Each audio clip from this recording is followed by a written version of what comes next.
पितरों तक कैसे पहुंचता है श्राद्ध का भोजन। तो मेरे पहले ससुर जी का पहला श्राद्ध। अच्छे होंगे और मैं भी बहुत अच्छी हूँ।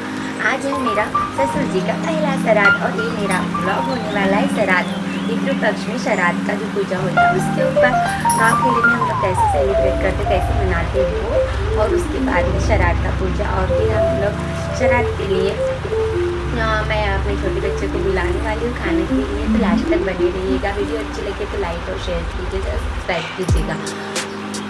और इसमें बहुत ही खास होने वाला है। गांव में पितृपक्ष में श्राद्ध मनाते हैं, वो चीज़ मैं आप लोगों को दिखाने वाली हूँ। तो चलो दिखाती हूँ। पहले मैंने चावल के आटे से बना लिए एक अपने कार्टून जैसा, और उसके पैर में लग रही हूँ उनका वेलकम करती हूँ कि चलो मैंने आज आपका श्राद्ध रखा है तो आप लोग खाना खाने के लिए भोजन ग्रहण करने के लिए श्रद्धा के साथ में मेरे ससुर जी के श्राद्ध के लिए मैंने बनाया है पकवान, और साथ में हम पति पत्नी पूरी श्रद्धा से साथ में अभी श्राद्ध का पूजा कर रहे हैं। श्राद्ध जो है पितृपक्ष का क्यों मनाया जाता है। श्राद्ध का पौराणिक महत्व दिया गया है। हमारे भगवान श्री राम ने गया में अपने पिता महाराज दशरथ का पिंडदान करके इस परंपरा को स्थापित किया गया था, जिससे गया को पितृ तीर्थ कहा जाता था। इसी तरह कर्ण की कथा में भी हमें सुनने मिला है कि पितृपक्ष के 16 दिन का संबंध उसमें जुड़ा हुआ है, जिससे उन्हें स्वर्ग में भोजन के लिए पृथ्वी पर लौटकर श्राद्ध करने का अवसर मिला था। तभी से ये पितृ श्राद्ध का पर्व मनाया जाता है। श्राद्ध के दौरान भोजन अर्पण करने से पंचतत्व कुत्ता, चिट्टी, कौवा, गाय देवता के प्रति आभार व्यक्त किया होता है, क्योंकि ये माना जाता है कि मानव शरीर इन्हीं 5 तत्वों से निर्मित हुआ है। और पितृ संतुष्ट होते हैं तो श्राद्धकर्ता को स्वास्थ्य, धन, ज्ञान और दीर्घायु प्रदान करते, वे वंश की रक्षा करते और सुख समृद्धि का आशीर्वाद देते हैं। इसीलिए भी पितृ श्राद्ध मनाया जाता है। तो आज मैंने अपने ससुर जी का पहला श्राद्ध किया है, वही मैं आप लोगों के साथ में अपने गांव की जीवनी और श्राद्ध का पूजा शेयर कर रही हूँ। यह कर्म देने वाला माता पिता और पूर्वजों के प्रति कृतज्ञता व्यक्त करने और उन्हें याद करने के लिए किया जाता है। यह उनके प्रति स्नेह, विनम्रता और आदर का प्रतीक भी माना गया है। पूर्वजों को शांति और मोक्ष प्रदान हो, इस रीजन से भी पितृपक्ष का श्राद्ध मनाया जाता है। पितृपक्ष में किए गए श्राद्ध, तर्पण और पिंडदान से पितरों की आत्मा को शांति मिलती है, ऐसा माना जाता है। जिन पितरों को मोक्ष नहीं मिलता है वे प्रेत योनि में भटकते रहते हैं। श्राद्ध करने से उनकी मुक्ति होती है और वो उच्च लोक प्राप्त होते हैं, ऐसी मान्यता है। पितृ ऋण से मुक्ति पाने के लिए मनुष्य पर 3 प्रमुख ऋण होते हैं: देव ऋण, ऋषि ऋण और पितृ ऋण। श्राद्ध करके पितरों का ऋण चुकाया जाता है। जैसे कि मैं अपने ससुर जी का पितरों का श्राद्ध करके ऋण चुका रही हूँ, जिससे व्यक्ति को इस ऋणों से मुक्ति मिलती है।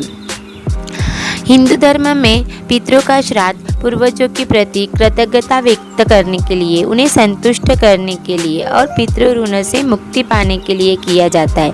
यह कर्म श्रद्धापूर्वक किया जाता है, जिससे पूर्वजों की आत्मा को शांति मिलती है, उन्हें मोक्ष की प्राप्ति होती है और वे वंशज के स्वास्थ्य, जैसे कि मैंने बताया अभी धन, ज्ञान और दीर्घायु में आशीर्वाद देते हैं। तब पितृपक्ष में किए गए श्राद्ध और तर्पण से पितरों को संतुष्ट होना सुनिश्चित होता है, जिससे वे पितरों को आशीर्वाद स्वरूप सुख समृद्धि प्राप्त करते हैं। इसीलिए हमारे हिंदू धर्म परंपरा में श्राद्ध मनाया जाता है।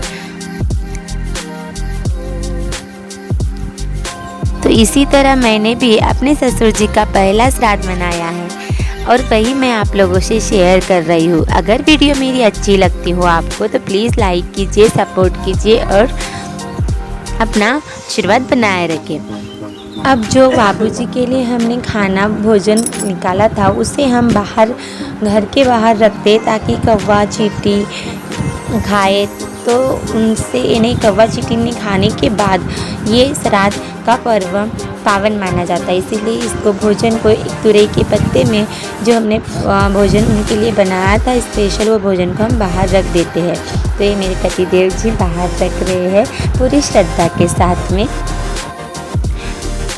मान्यता है कि इस दौरान पितृ भूलोक पर निवास करते हैं और तर्पण पिंडदान से उनकी आत्मा को शांति मिलती है। की पूजा होने के बाद में कुछ हमारे छोटे छोटे प्यारे प्यारे मेरे कान्हा के बच्चे हैं, उनका मैंने भोजन करवाया था ताकि मेरे बाबूजी की आत्मा को शांति मिले। मैंने बताया था कि कर्ण ने भी 15 दिनों के लिए ये पितृ का श्राद्ध मनाया था। तो कर्ण ने कहा था कि अपने पूर्वजों को ज्ञान नहीं था, इसलिए उन्होंने उनकी स्मृति में कई दिन दान किए थे। प्रायश्चित के लिए कर्ण को 15 दिनों के लिए पृथ्वी पर लौटने की अनुमति दी गई ताकि वह उनके प्रति श्राद्ध कर सके और उनकी स्मृति में अन्न जल दान कर सके। इस अवधि को अब पितृपक्ष के रूप में मनाया जाता है। जो कि देवता अर्यमा कौन है? पितरों के देवता का नाम है अर्यमा। भगवान अर्यमा का नाम लिए बिना पितरों का तर्पण नहीं किया जाता है।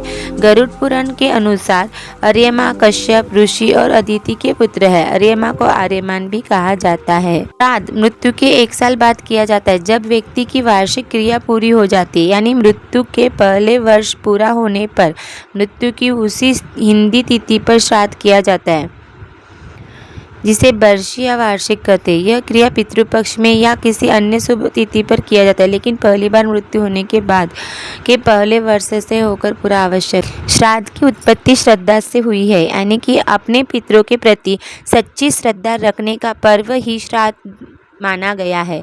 दुनिया से विदा हो चुके पितरों की आत्मा की तृप्ति के लिए सच्ची भावना के साथ जो तर्पण किया जाता है, बस उसे ही श्राद्ध कहते हैं। जैसे कि मैं अपने ससुर जी का श्राद्ध पूरी श्रद्धा के साथ कर रही हूँ, और ताकि उनकी आत्मा को शांति मिल सके, दीर्घायु मिलती है, देव धन और आशीर्वाद और मोक्ष प्रदान होता है। इसीलिए इस श्राद्ध के अवसर पे मैं अपने छोटे छोटे प्यारे प्यारे कान्वेट के बच्चों को खाना खिला रही हूँ। Like, share and subscribe.